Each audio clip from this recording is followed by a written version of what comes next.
Power Breakfast. This is indeed the biggest breakfast show this side of the Sahara. And I will not bat an eyelid as I say that. This is a news review on Power Breakfast, and just before the news review started, of course, we're being entertained by Wakati Band.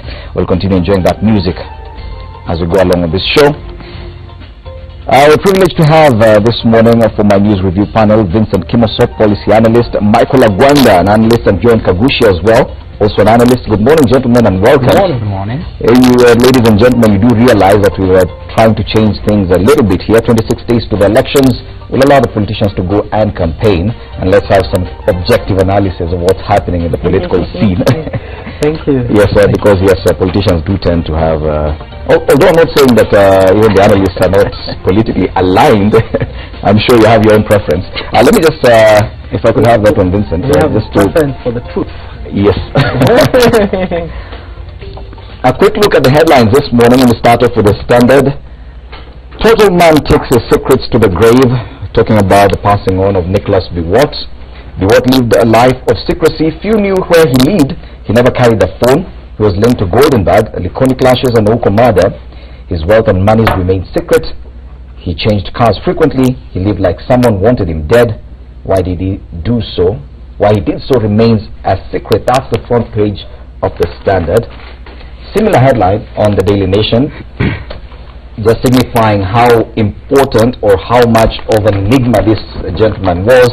The life and times of total man. Yes, Moe era cabinet minister who died yesterday rose from an ordinary MP to one of the wealthiest people in the country, investing in almost every sector of the economy by cashing in on his state house links. Now, there are other major headlines on today's dailies. Of course, there's a big story here, and it's been highlighted on the front page of the Daily Nation. On your marks, world comes to Kasarani. Now, President Kenyatta will today preside over the opening ceremony of the IAAF World Under-18 Championships at the Kasarani Stadium, followed by 4 days of breathtaking track and field contests. The only other major headline on the front page of the Daily Nation, IEBC rules out fresh tender for ballot papers. We'll be looking at some of these headlines, if I could have the Standard once more, because there are quite a number of stories highlighted on the front page of the Standard. Up there, we will not sit in IEBC talks, Jubilee declares. Other stories, Raila claims president out to hold on to power. Another very interesting headline that's been highlighted on the front page of the Standard, but the full story is on page 38, and I think Michael Agwanda pointed it out. Mystery investor hands Uchumi 3.5 billion shilling lifeline. Very interesting.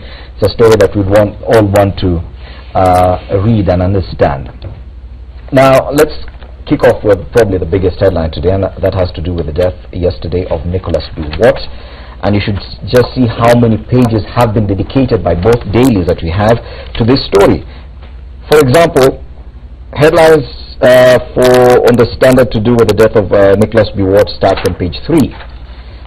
The entire page 3, the entire page 4, the entire page 6 and 7 is a pictorial of Nicholas Biwott, different photos, life and times. Page 8, full page, page 9, 10, 11. Wow. For the here that's a Standard. Here it is. On the Daily Nation, something similar. Yes. On the Standard, let's start from page 4. Page 4, the entire page. Biwott, page 5, page 6, page 8, page 9. Yes, at least 6 pages each dedicated to the life and times of Nicholas Biwott. I know to the younger generation, they may not necessarily understand why or how important this man was, but I'm sure the gentlemen on my panel, at least you understand that you were there during the times when Nicholas Biwott was the total man. John Kagusha, what do you remember about this man?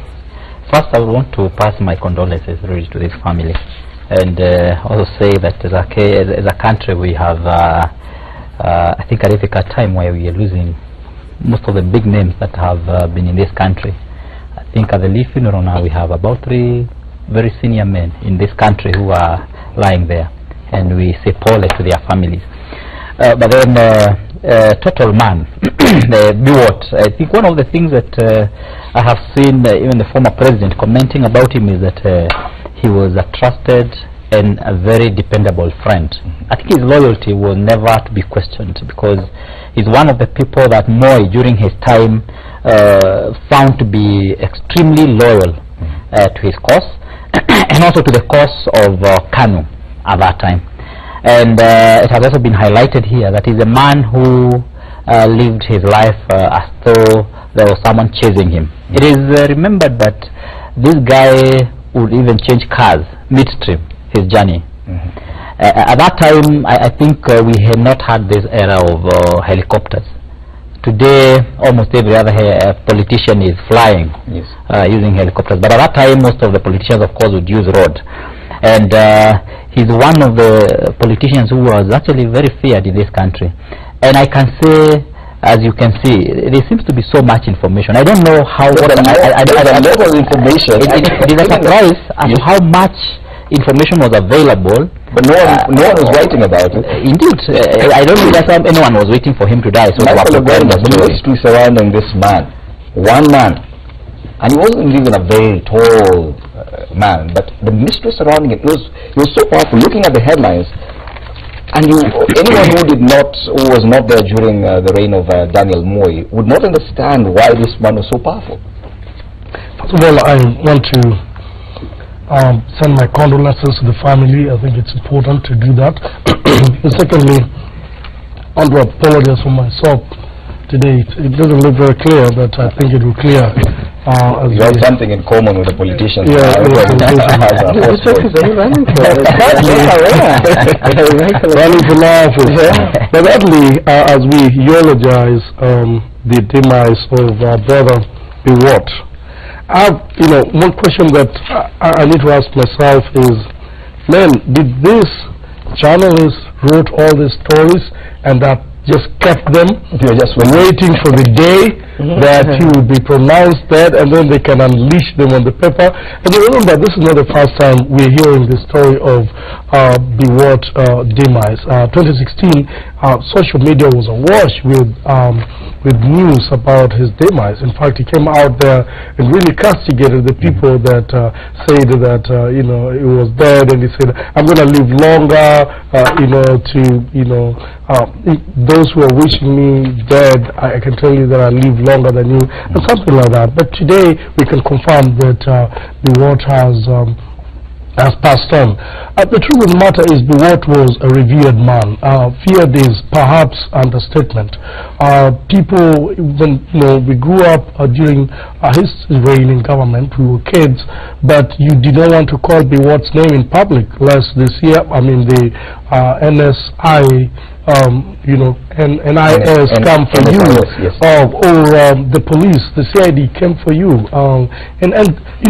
again, there are so many deaths that took place during Moi's time that were somehow his names were connected to the former Foreign Affairs Minister Dr. Robert Ouko died, and his name was in it, and a number of people. And again, we also know what really made Biwott be known, other than being one of the most powerful ministers in this country, served in 8 different ministries as a minister. Literally was everywhere, and he was perceived to be one of the richest people in this country. I don't know whether he's still, but we also know what happened from his name, famous name, Total Man, and also the Bull of Auckland. There were lots that came with it. We remember that. Interestingly, all those names are featured. The story about the Bull of Auckland is there in the story, page 6 of the Daily Nation. I think also on the Standard, there's a headline to do with the genesis of that nickname, Bull of Auckland. And these are very interesting stories if you read. Yeah, I've read bit of them, but there's one thing that I just read here, that a Total Man secret record in label claims. Man, this guy set up a history of suing people who sort of said claims that were amounting to libel, and he got, in fact, here it said 67.5 million in 2 years. Just suing people who might have said one thing or another that was not true. And probably that was part of the reason why people feared him, because so there's so much to say about him that he dare not. And he will win those court cases, so it's amazing. Yes, I come from the Rift Valley, and I think this is a time whereby when the people pass on culturally, this is a time really there is a somber mood. So allow me to pass my condolences and to the family of Nicholas Biwott, and really our prayers and thoughts are with his family. As you know very well that it was from Gigi, and then it went to Nkaiseri, and then now Biwott, and there is a word outside there that the month of August is normally not good for big weeks. So really praying for those who are who just praying for peace and calm in the rift. And I want to say that I am most personally surprised that you have all this coverage from like 6 pages for a paper for a man of the caliber of Biwott. It's like Muslim stopped. Focused on him. Yes.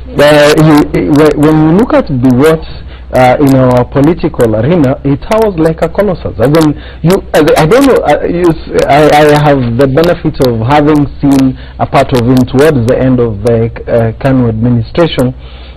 And let me tell you, it was. I remember I was a young person in Cabernet, where my hometown. When the former President Moi would come, you would see very clearly even the motorcade and where Biwott is sandwiched. As in, you could see after the former President Moi where the next power line lies. And so, of course, for the media, big personalities like him would have this kind of coverage, because it troubles the political arena, it troubles the economic arena, and then also remember the time where the country lived, all this work around the fight for a new constitution, second liberation. So you have to appreciate the context within which his influence was in. And then number 2, you also need to appreciate the element that when it comes to, for example, all the way to the judiciary, the level, so there is a lot that he was able to influence a lot, and his name, 8 ministries, so policy-wise, in terms of, so I would understand why we have such a continent. And of course, I'm sure even also for the media, the more you have stories of people who are, like the headline, Total Man takes his secrets, so people want to know more, what are these secrets, what is, so I would really appreciate why such a headline would be the case. And the nickname Total Man features on both headlines. That's something else that needs to be said. Total Man takes his secrets to the grave, the life and times of Total Man, on the Daily Nation. Interestingly, and I've just learned this today, that even the nickname Bull of Auckland, coincidentally, it was Gigi Kariuki. And I've seen that from the Standard in one of the many stories that once in Parliament, it is Gigi Kariuki who referred to him as a total man. Now, as Bull of Auckland, there was a Kenyan delegation that went for a meeting. Commonwealth meeting in New Zealand, and there was a complaint by one of the female staffers that somebody approached him inappropriately, and at that point traces were traced towards the total man. So I think in the political arena, some of the politicians spinned and said that we have the Bull of Auckland. Yes. So, the nickname Bull of Auckland. I've just learned today that it came from Gigi Kariuki, who's also deceased and is said to be buried this Friday. Now, of course, very interesting. You can read the stories. They make for a very good read. I could not lift my head once I started reading them. But a very interesting photo here on page 9 of the Standard. We have a photo of the president, the current president Uhuru Kenyatta, down there, a tear-gassed Uhuru Kenyatta during a demonstration to force the deregistration of Biwott's Kanu faction. Yes, and now this is one of the rare photos of President Uhuru Kenyatta. And if you read the stories, it's about Kanu politics, and Uhuru Kenyatta back then found himself on opposing ends with the then KO South MP. They were fighting for control of Kanu, and it's a very interesting story about how Kenyan politics has changed. That even the current president, suffered some tear gas. We have also pictures of the former President Kibaki in tear gas. I think the only people we've never seen on tear gas who have made it to become presidents in this country is the former President Moi and Kenyatta. So I'm giving further to the media to make a conclusion on okay, of course, that's the biggest story today, and very interesting read. I'm sure these are some of the dailies that you buy and just keep referring to. It reads like a very nice story. Let's now move on to other big headlines because of time, and on page 2 of the Daily Nation we have a headline down there that could escape notice. Allow judiciary to do its work, politicians told, and this is coming from the Judges and Magistrates. It's the Kenya Magistrates and Judges Association.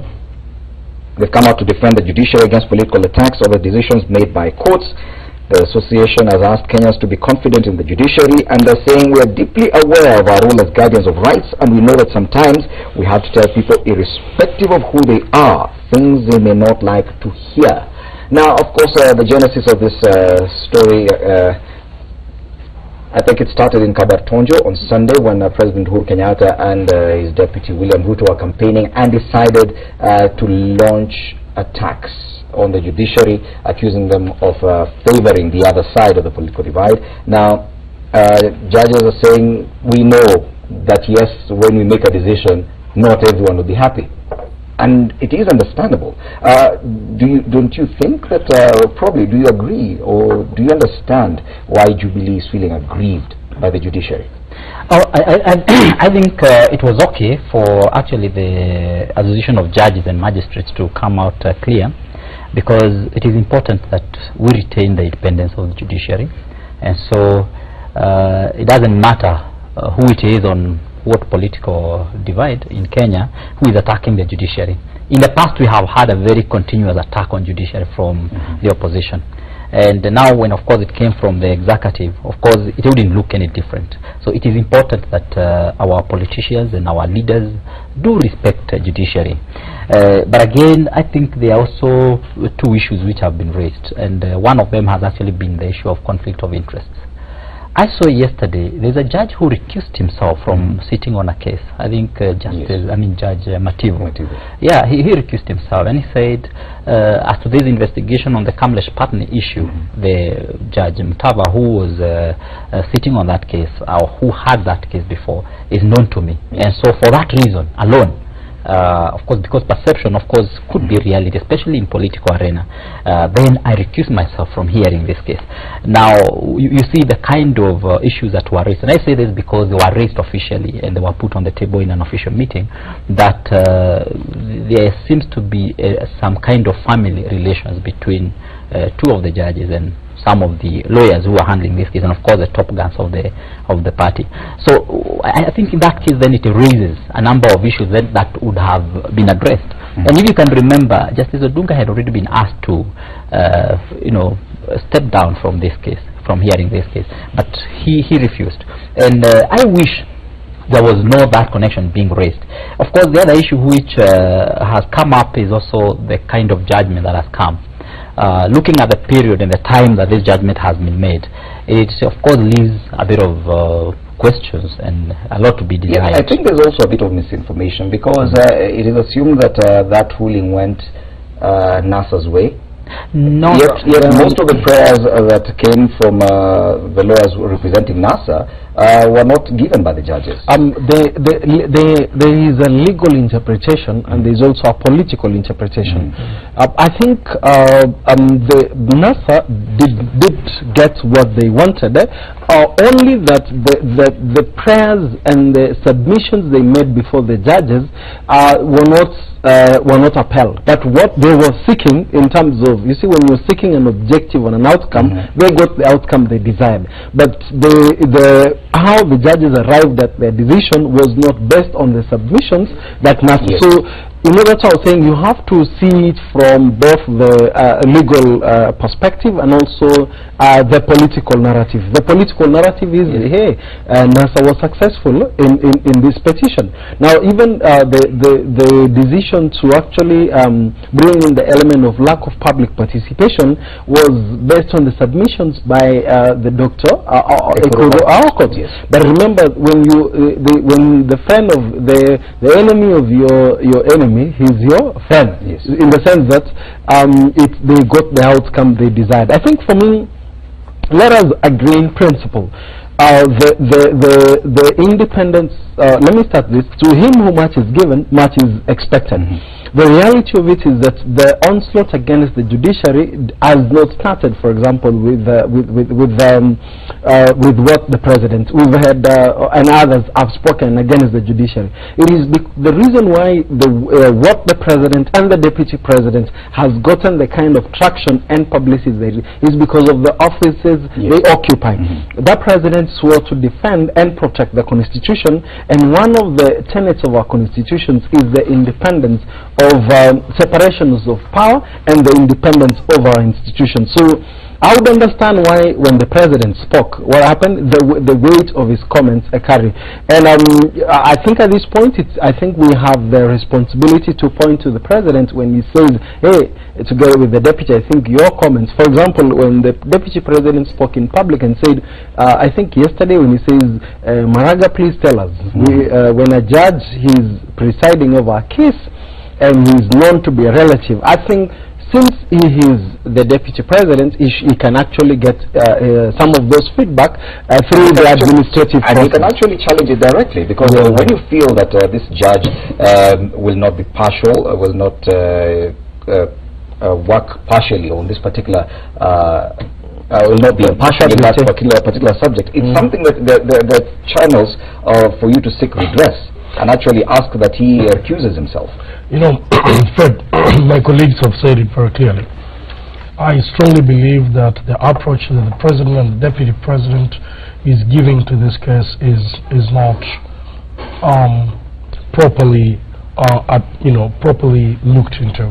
I strongly believe that the president and the deputy president, if they had an issue with the judiciary, they needed to do it in a formal way. And my formal way will be write to the judiciary and make a formal complaint, not to go out there and charge the public saying that the courts seem to be biased. What that does, it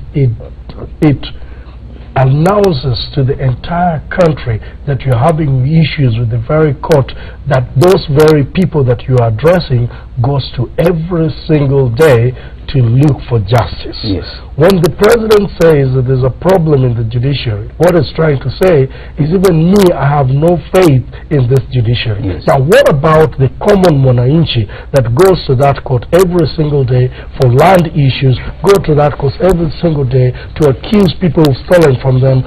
That should not be allowed. I believe the court is the government. The executive is the government. The National Assembly is the government.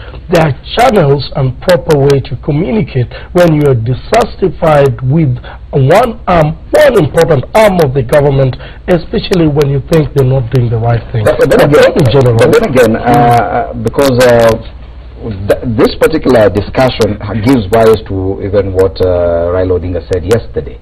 Now that the president seems to be getting ready to reject the results, because now he says even the courts are against him. Now this kind of discussion, because some of these discussions, as we are saying, if at all there was a genuine problem, they would go after it in a formal way.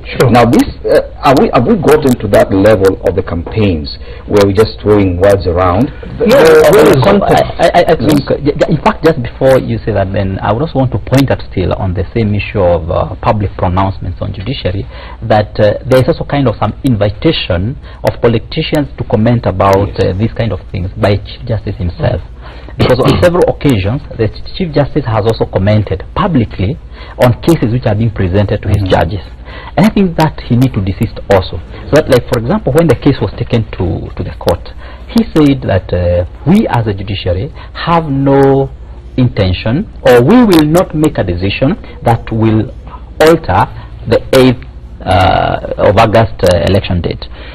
You know, when he says that, when the case has not been heard, it's like, of course, he's automatically giving some kind of direction. I mean, and you know, when that is being done in a public forum, I think then, of course, there was the second time, of course, when he talked about the issue of printing of the ballot papers. And he said that, and of course, you know, he had to come back later and try to say that that he was misquoted. Now, he said that the ballot papers should not be printed when the court case is going on. Yet, when the case started, the judge allowed, rather, he refused to disallow the printing of the ballot papers.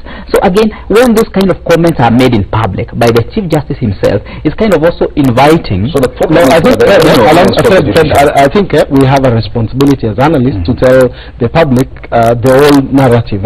My brother, I think that was a spin from the media. I think if you listen to the entire statement on the part from the CJ, and I'm not doing a brief here for the CJ, he was quoted out of context. I think he was explaining, he's saying that as a judiciary, we also have a responsibility of ensuring elections takes place on the 8th of August, as outlined in the Constitution, which is swore to do what? To defend.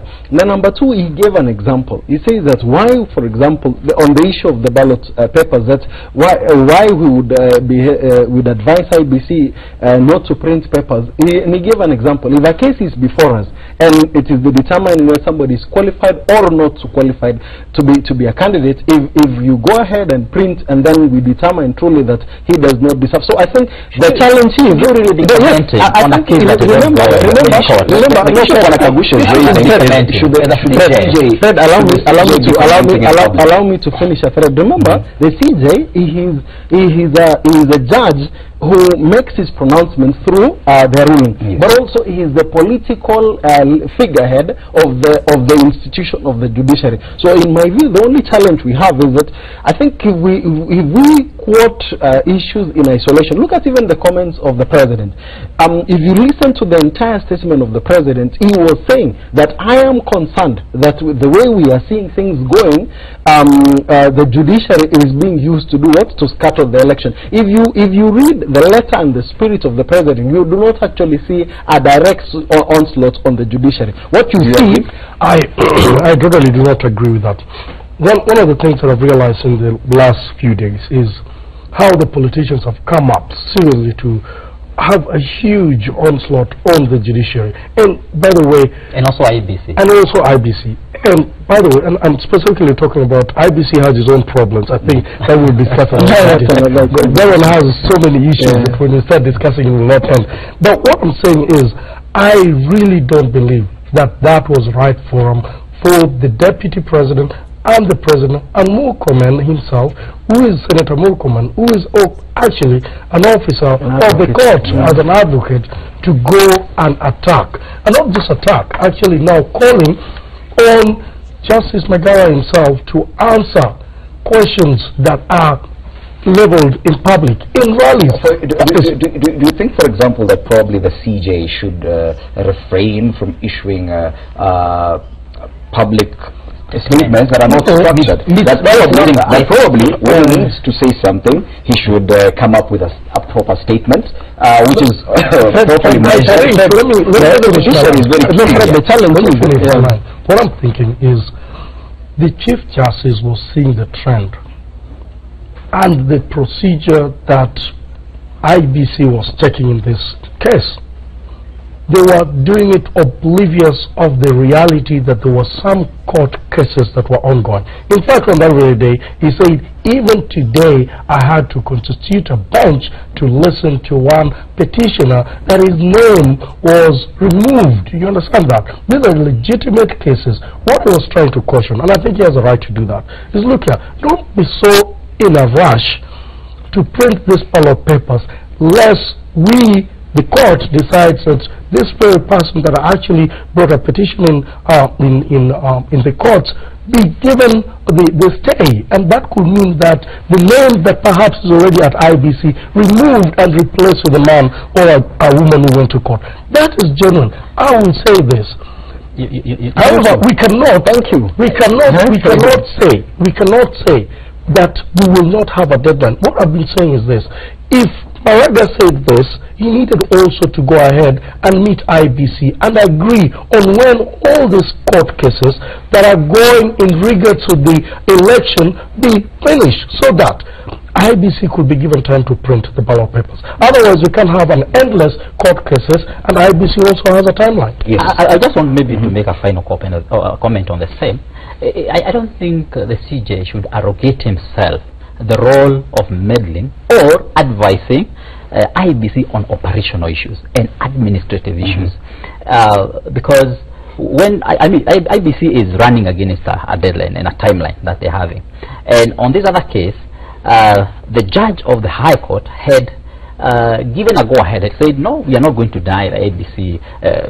Their role in this is administrative. You can go ahead and print if you so wish. If you think, if IBC thinks they're satisfied now with the names that they have, even when they have cases that are ongoing, really that is administrative. As a CJ, it would not be right for him then to start meddling in that kind of an administration, because then these are sensitive issues. When you comment about that, already when there's a case to do with printing of ballot papers, then the public will not be able to differentiate. And that's why I was explaining stick to structured statements. And that's the challenge we have. To clarify the challenge we have is that I think we have a responsibility of defending the truth, however painful it is. For example, I said the deputy president, the comments by the president were actually off the mark, because they have a responsibility of protecting and defending the constitution, including the independence of the judiciary.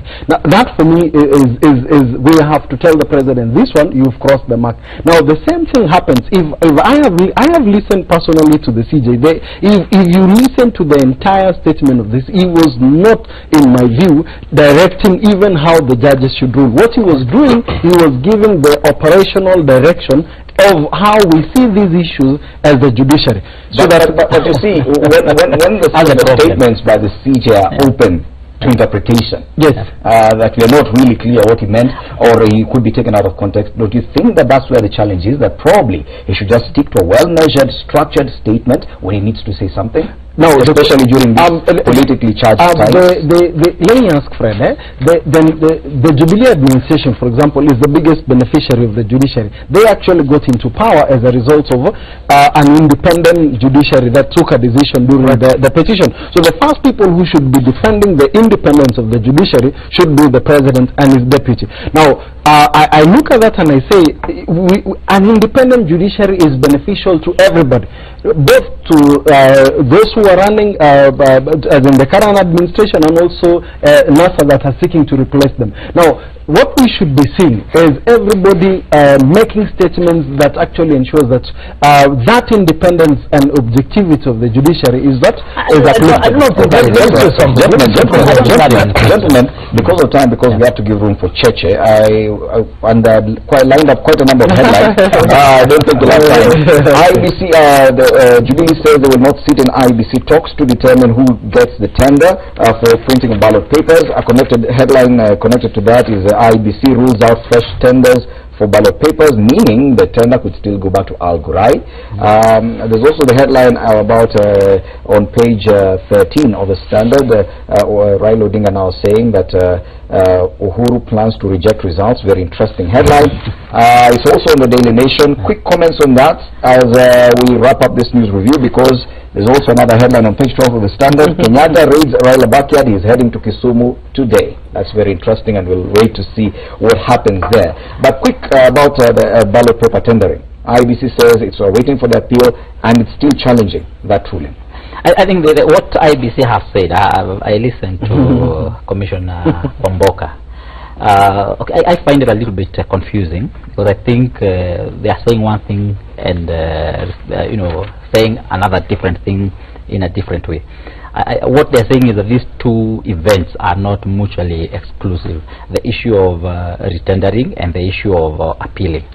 So they are saying the two of them could go hand in hand. I don't know how they expect that to be done, but I was of the opinion that maybe at the point of the pronouncement of the High Court, they probably needed to go ahead and just do a retender.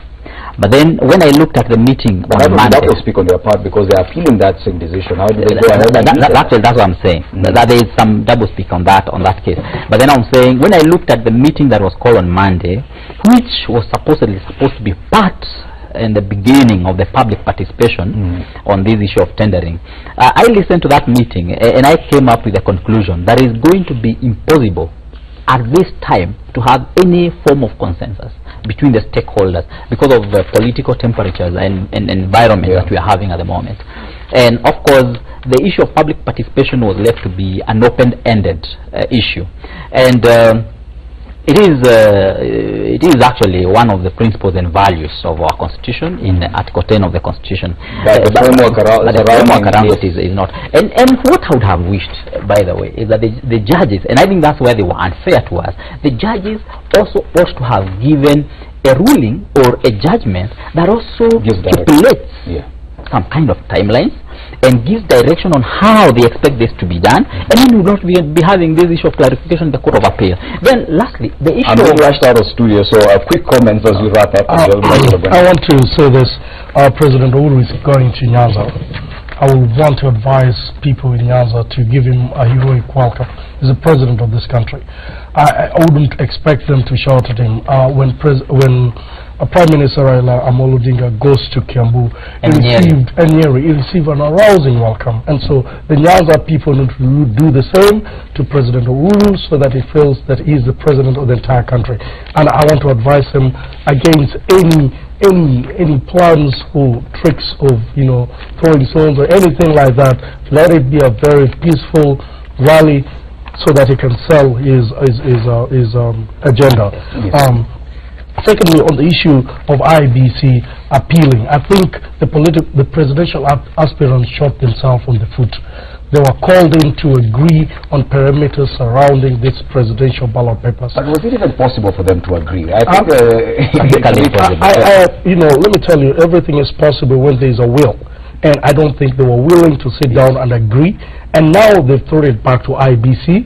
IBC is definitely going to give it to Al Ghurair. Fred, I think on the visit by the President to Kisumu today, as you pointed out, our democracy is maturing. It was commendable of the people of Kiambu together with of Nyeri by receiving the national president, and Meru, and actually also I think Tharaka, receiving the presidential candidate for NASA, Raila Odinga, and actually listening to him, because democracy is about the competition of alternatives on who is better placed to manage our taxes. It will be great to see the president, and also remember he is the Jubilee presidential candidate, to be received, to make his case out. I was talking to a friend of mine from Nyanza and says that the president goes to different parts of the country and makes promises. It's also good for the president. We see the president going to Nyanza and him making promises, because the people of Nyanza are taxpayers. They deserve development equally like any other people of this country. On the issue of IEBC is, of course, I think what IEBC is doing is that it is not rising to the occasion and providing leadership on this issue. I specifically speak to the chairman Chebukati and really challenge him to provide political leadership to the commission. I think the whole issue of working as though he's representing clients in a courtroom, he is leading a political institution, and ensure that they provide the confidence and the comfort that we require from these institutions. The candidates do not participate in procurement. All they need to know is to agree on the framework. And then finally on this issue of, I think you told us to comment on Uchumi and the mysterious investor. I don't think we have time for that. But it's one of those interesting headlines. It is good to see Uchumi rise and really, because Uchumi provides employment. It is a good link between producers and consumers.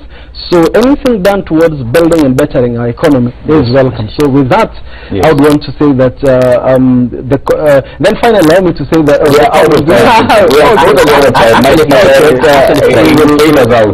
on this issue of Raila saying that the president want to reject the vote come 8th of August, I want to say it's a good comment for me, because then it has now equaled the game.